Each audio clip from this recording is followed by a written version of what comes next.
Hey, sluts. I probably shouldn't. I should stop calling y'all that, right?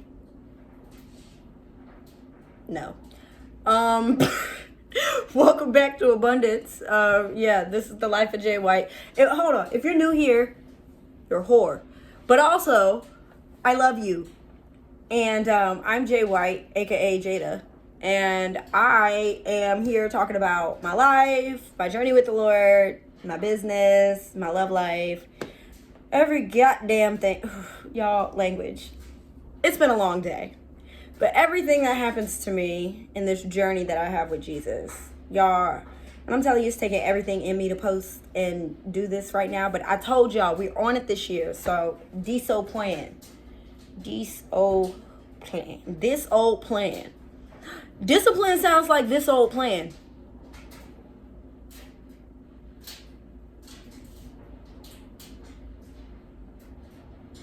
I don't know. We gonna tap back into that. All right. Last night. First of all, I was uploading that video overnight.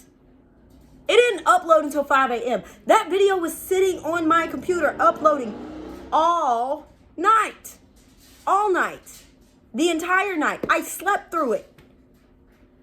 I literally started uploading that video at like 7 p.m. YouTube, get your processing system the fuck together. I don't know what the goddamn issue is, but fix it. Fix the issue. I have no time for that. That's not happening again. I don't care. I genuinely do not care why y'all have an issue. Fix it. Y'all been YouTube for too long to have this issue. Fix it. I have no time for that. Anyway, and don't tell me it's a me thing. No, it's a you thing. Because y'all couldn't take my upload. My upload was too juicy for you and you was over here getting jammed up in the system. Pull your life together. I don't like stuff like that. I hate, if there's anything you should know about me is that I hate being inconvenienced. Do not get in my way. That's the last place you need to be, is in my way. That's not a safe space to be, is in my way. You gonna get up out of that. You are going to get up out of that. I'm going to move you or you going to move on your own accord, but you are getting up out my way. That's the first thing we all need to know. We need to come into terms with that as a collective. My way is not a place to be. That's not a location. That's not a location at all. Not even a little bit. Second you get in my way, I'm treating you like Elisha treated them kids that was making fun of him when he was bald. 2 bears. Maul them. Maul them. Get it up out my way. I immediately send things. I send the gates of heaven to anything in my way. Anything, person, anything obstacle in my way. I am sending the Lord to come send every single one of his angels and every single weapon out of his arsenal from heaven down below to the object in my way. That is how I treat things in my way. I immediately treat it as an attack. It's a spiritual warfare. I'm going straight to prayer. I'm on my hands and knees. I'm wrestling in the spirit. It's getting out of my way. Don't make me do that to you. Now, anyway. Sorry, y'all. Bring it back. Reel it in. Reel it in. Okay. Yesterday, we talked about how letting go, We talked about how letting go of what no longer belongs makes room for the abundance that the Lord is trying to give you, right? Today, we're going to talk about what's going to be the hardest part of making room is what you do with the empty space after you let go of some stuff. Okay, so like the space that's left over after God clears it, that's sacred. So like, just like I said, I don't like being inconvenienced. It got to get about my way. And I send God to clear my path so it can get about my way. Because God is doing the clearing, right? It's no longer just an empty space. It's a sacred one. Because it wasn't empty, it was emptied by the Lord. So now it's different. Now it's not even the same space that it once was before. Now there's direction here. Now it was emptied by the Lord. There's purpose to this space. Now this space must produce fruit. There is something that has to happen here because the Lord came in. So now something has to happen that is of him. It can't be anything else. If it's anything else, now you're ungrateful.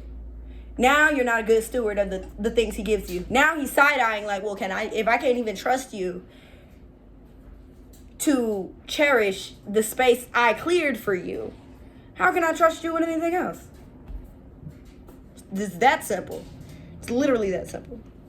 Okay?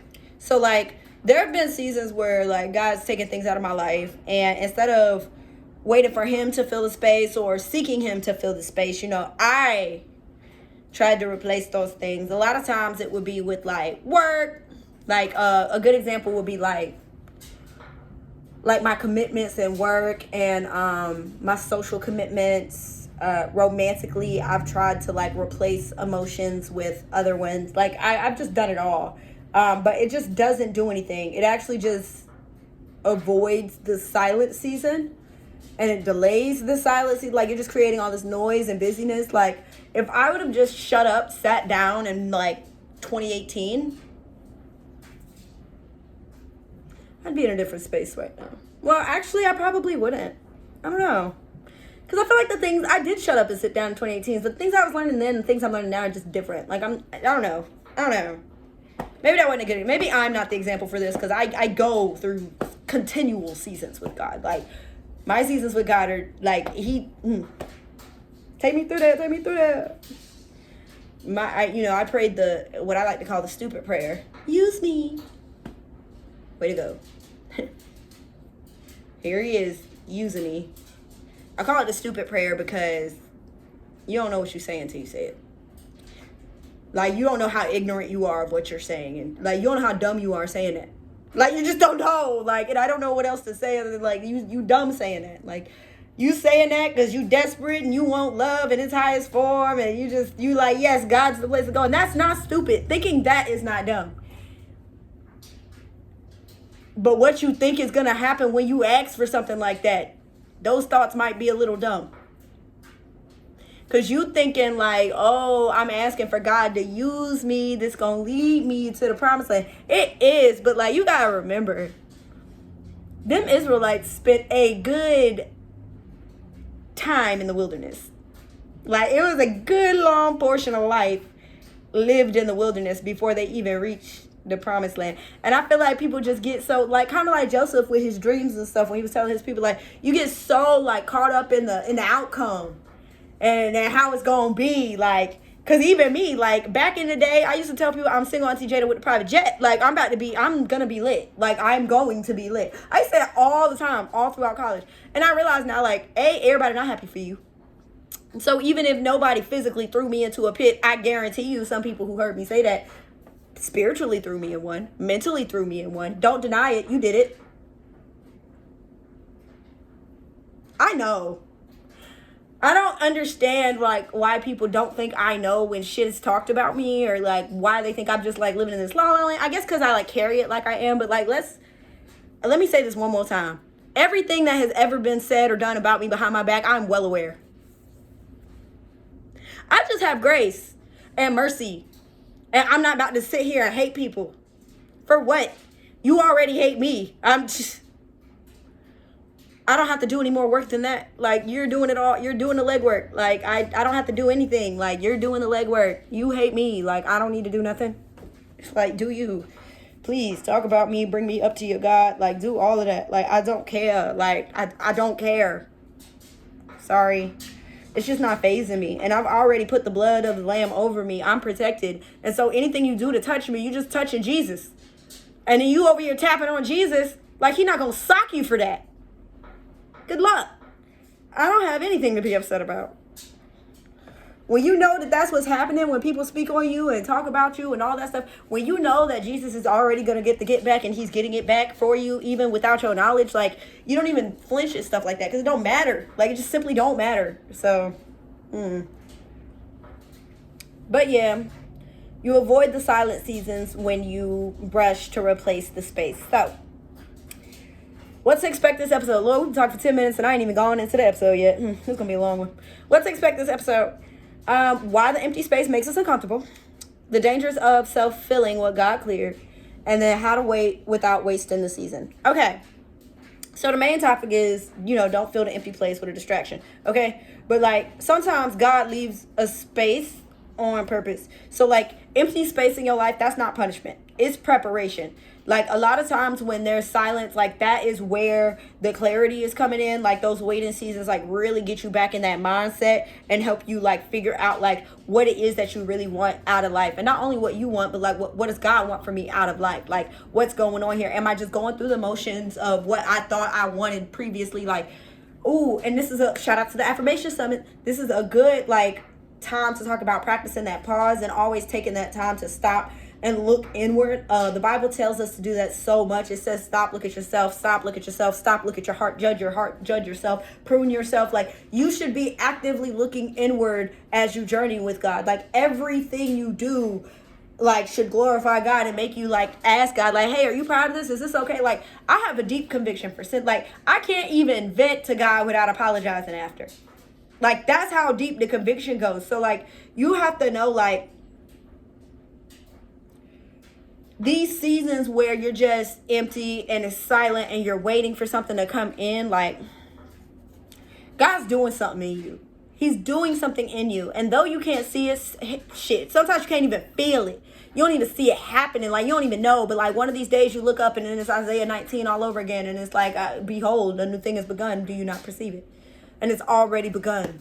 Then you're like, wow, it's already happening. It's already on a roll. It's been on a roll this whole time. I didn't even notice this was going on. Like, I feel like that's the space. Like, that's God leaving space on purpose for him to move. So, like, when God clears space, it's not just to give you something, but he's also, like, changing your heart. He is actively, like, being an architect of your heart. He is giving you a soft heart. He is, like, trying to prune all of the just ungodly things off you. Like, that is what's going on right there. Okay, so the temptation to rush the replacement. Busyness as an anesthesia. Okay, so a lot of times people will use busyness, projects, all of that stuff to avoid the hard feelings and emotions. Okay, so like diving into your work because your mama died is a good example.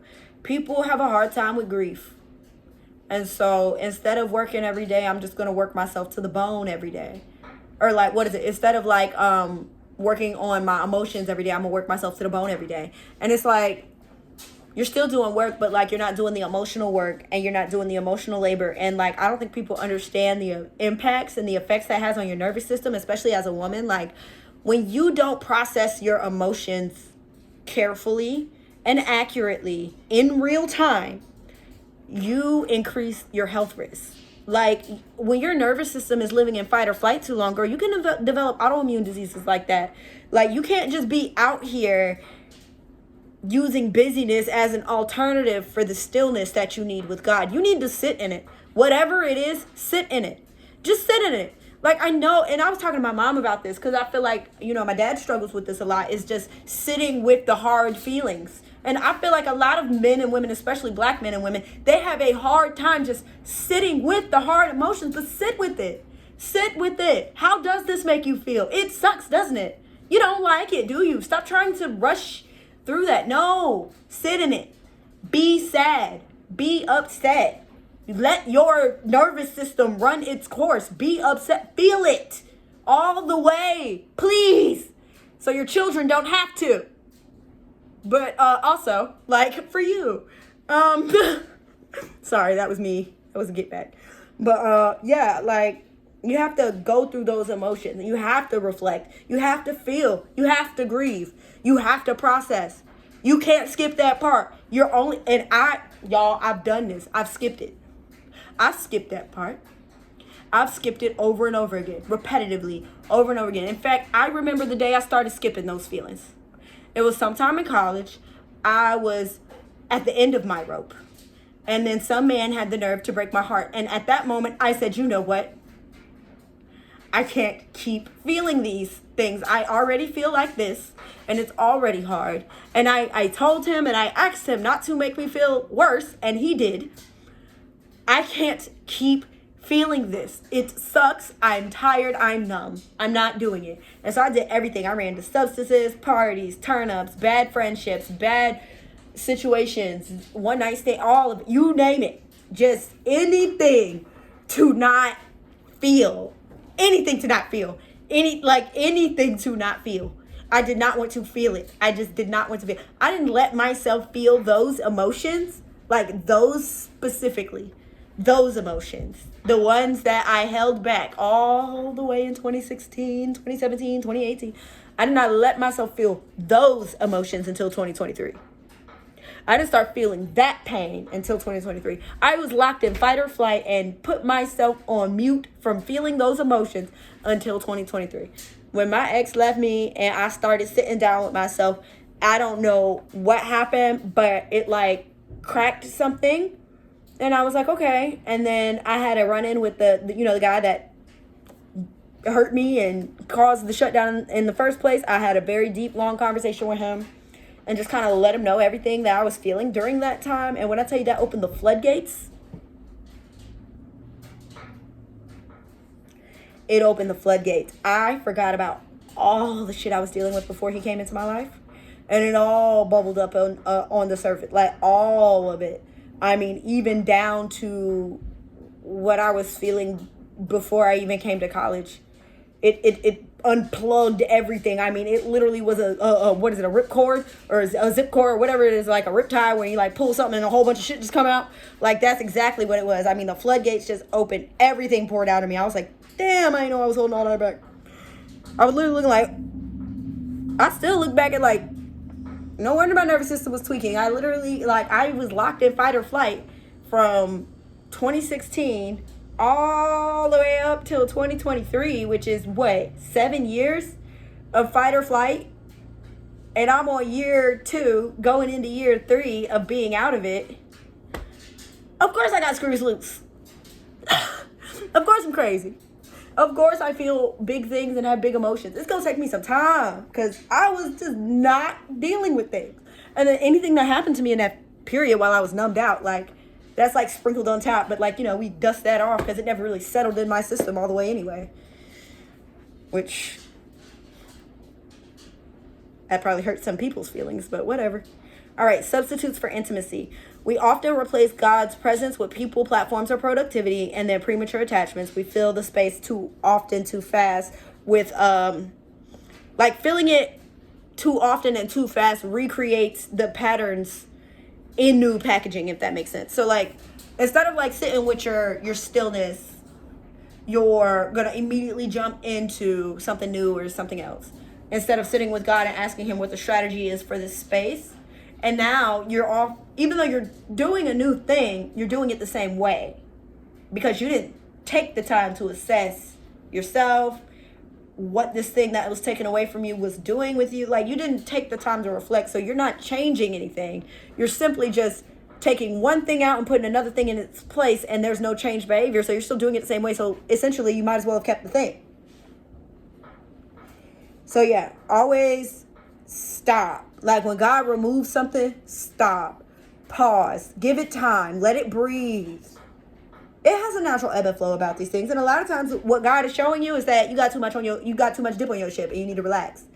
Like, a lot of the times that's really what it is. And you don't even need to do anything other than just relax. Okay? Which takes us into our next part. Ooh, excuse me. What happens when you let God occupy the space? Well, your discernment sharpens, number 1. Your healing deepens, your direction clarifies, and desire becomes aligned with your calling.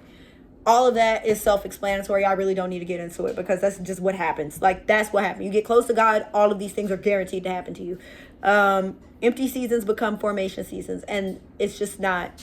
It's no longer... You're not worried about wasted time anymore in situations like that. Okay, so I know y'all see me, like, working off my iPad, my cracked up ghetto iPad. But it's because I didn't have time to, like, write this stuff down in my notebook. I did have time, but I just didn't write it down in my notebook. I'm just reading off the iPad right now. So, that's what it is. Normally, I like, do it on the iPad, and I write it out, and then I do it in the note. Like, I have my notebook in front of y'all. Not today. Okay. Scripture anchors. Psalm 46:10 says, "Be still and know that I am God."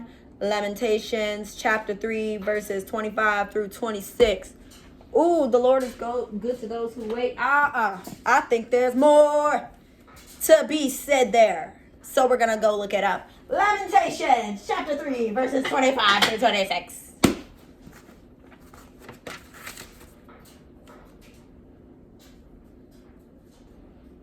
486. I really love doing this. I think it's my favorite part. 486. Because, like, when y'all see me do this, y'all know. Like, I can't just say what the word is and then not, like, go in it. It's gotta. All right. Chapter 3. 25 to 26. The Lord is good to those who depend on him, to those who search for him. So it is good to wait quietly for salvation from the Lord. And I'm glad I went back and said that, because it's not just about filling the space or anything. He says search for him. What did I say to you earlier? When God clears the space out, you need to fill it with him, the Holy Spirit. Okay? Because what happens is when you cast a demon out, right? It goes and searches for a home and finds nowhere to land. So it comes back to the place that it was before and sees it all swept and clean and brings back 7 entities that was worse than it was before and leaves the person in the condition worse than they were before. That's what happens when you don't fill the space with Jesus. So when God removes some stuff from your life, you fill the space with him.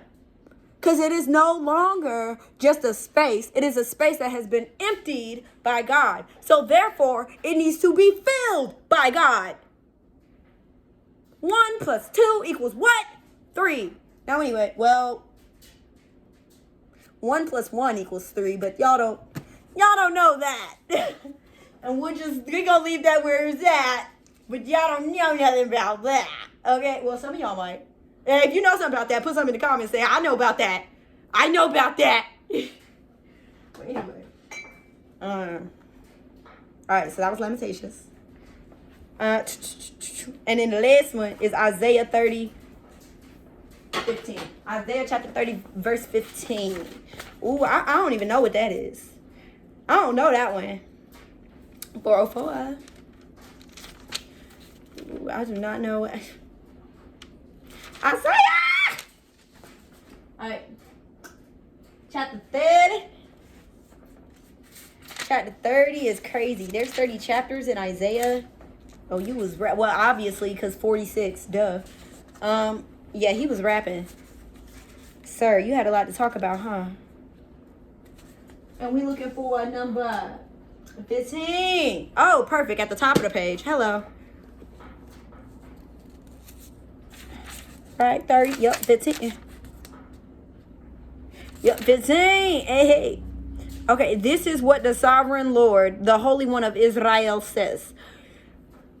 Only in returning to me and resting in me will you be saved. In quietness and confidence is your strength, but you would have none of it. Ooh. You said, no, we will get our help from Egypt. They will give us swift horses for riding into battle, but the only swiftness you are going to see is the swiftness of your enemies chasing you. I'm screaming. One of them will chase 1,000 of you. 5 of them will make all of you flee. You will be left like a lonely flagpole on a hill or tattered banner on a distant mountaintop. Hey, yo, why is he cooking them so hard? Hold on. I'm sorry. I didn't know what's going on here. Oh, warning for rebellious Judah. Well, you know, that's funny. Because I saw a video earlier today about Judah and Israel and how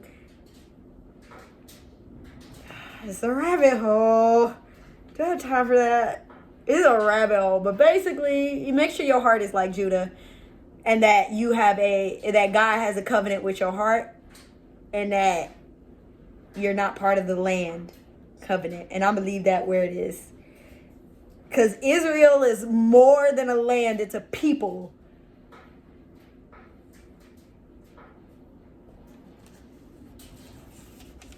Y'all need to dive. Y'all need to dive. Like, where's Victoria Monet when you need it? Dive. Like, y'all need to dive. Like, dive. Like, this is only the beginning. Once you do this, this is what you need to do. You do this, right? You see this? You do this. You do this. Then you do this. Okay? You do this next. Okay? And then you go further back. You get to Geneva.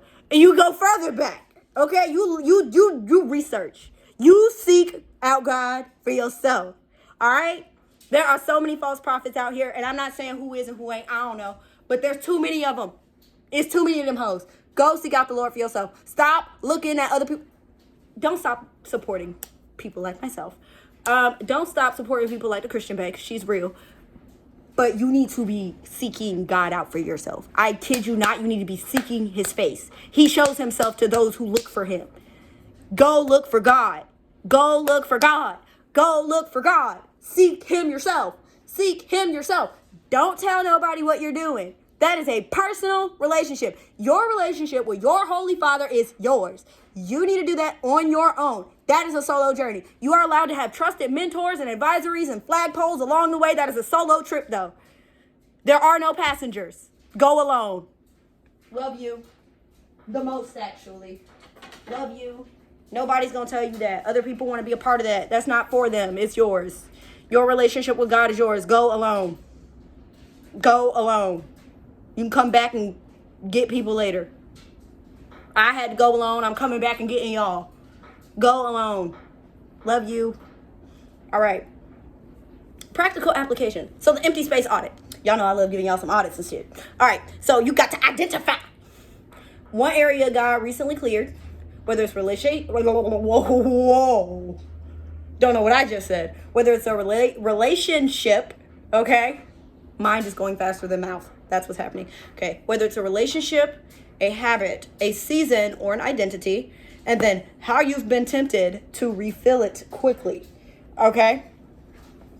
And then for 7 days, right? 7. You are going to sit in silence with God for 10 minutes. I'm going to bump it up. Oh my God. Y'all, okay. In Eastern Asian cultures, they practice this thing called Ma. M-A. I called it Ma. I don't know if I don't know if it's Ma. I don't know if it's me. I don't know how you say it, but I say Ma because that's how you say Ma. And it's basically intentional silence with your partner to allow your nervous systems to regulate, your heartbeats to sync up, and your frequencies to start to align, and then you readdress the issue. And you do this like if you're having an argument or a debate or whatever, and like you feel yourself like coming out of your nervous system, you're like getting into a heightened state. You say, hey, I need mine. It's basically 1 to 2 minutes silence, no phone, no music, no agenda, nothing. Just complete and total silence, like no TV, nothing. Silence with your partner for like 1 to 2 minutes, and you just sit there in the complete silence. And you let yourself like recalibrate, and then you go back and readdress the issues from a new perspective. And like they say that helps keep like arguments and stuff down. So like the stillness practice, I want you to practice Ma with Jesus, because that is our bridegroom and we are the bride of Christ, are we not? And I want us to practice just intentionally being silent with God. Like, let's just be silent. Let's just shut up. Because we actually have a lot of noise throughout the day. And like I said, I am in a silent season with the Lord. Like, I am in a season right now where God is telling me to shut up. I talk too much. Be quiet, girl. I'm trying. I'm learning. It's hard. Because I get my nervous system telling me to be quiet and you messing with my nervous system. Those two things don't happen at the same time. So, learning. Boundary reset, okay? So you create one boundary this week that protects your quiet, your healing, and your discernment. Because what fills the space is going to shape your future. All right, y'all. That's the video. Key takeaway, the space God clears is not meant to be rushed. It's meant to be reverend. Stewarded, okay? Stewardship. Make sure you drop in the comments one area of your life where God is asking you to leave one area of your life that God is asking you to leave empty for a season, and then trust him on filling it in his timing. So, yeah, that's the video. Tomorrow night, we are going to be talking about faith over the familiar. We are entering February. This is the official, okay, 2026 playlist now. All right, we done introed it up. We're done introing. Tomorrow is the big daddy. We're here. It's real. So it's faith over familiar. Familiar isn't fruitful. Comfort zones choke the calling. Okay, so like, share, subscribe, save, do all the things, and I'll see y'all tomorrow. Bye.